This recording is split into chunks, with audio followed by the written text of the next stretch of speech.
The Iron Kingdoms is a fantasy setting where we have taken a number of traditional fantasy archetypes and kind of put our own spin on them. And we've set it within a backdrop of a region that is caught up in warfare and that is on the verge of an industrial revolution. Anybody that plays War Machine will immediately recognize the Iron Kingdoms. The games take place in the same setting, but what the Iron Kingdoms role-playing game does is it kind of lets you sort of take a behind-the-scenes look at all the inner workings of the cities and the ruins and that kind of thing. So you can really delve into the background of the setting as opposed to being on the forefront of sort of the major conflicts. Well, one of the real strengths of our setting is that it's a really complex and diverse setting. There's a bunch of different cultures, but there's also a variety of types of adventure that you could explore. I think a lot more types of adventure than are usually afforded by your typical fantasy role-playing games. The Iron Kingdoms is such a wide and richly developed world that there is no limit as far as what people can do and where they can go and what they can experience. The rules system for the role-playing game will definitely be familiar to War Machine and Hordes players. A lot of the stats are similar.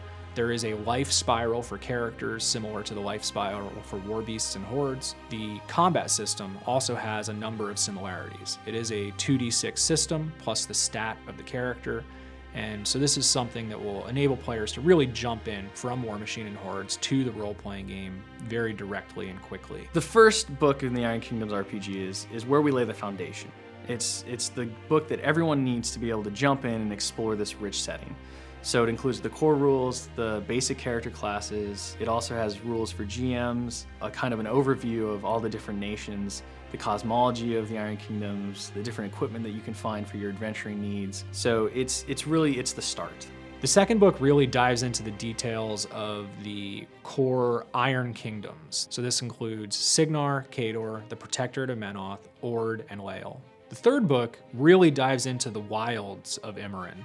So this will give players the option to play warlocks. It has lots of war beast information and details. Also the wilder nations of Hordes. These are things that really come to life in that third book. The next book covers some of the nations we haven't talked about yet, which are the ancient empire of the Scorn, the Crixian forces, the Dwarves of Rule, and the Elves of Ios. Over the last 10 years, we spent a lot of time developing and refining our knowledge of the setting and working on a lot of additional details that now we can pour into this new role-playing game to give players a much deeper understanding of our setting than they've ever had before. Really, I think the reason anybody's going to want to play the RPG is the fact that it is such a relatable and diverse and in-depth setting. It provides a new system in which to explore and a really unique and individualistic world that players haven't had a chance to really been exposed to or seen outside of the Iron Kingdoms themselves. The setting is so rich and so well defined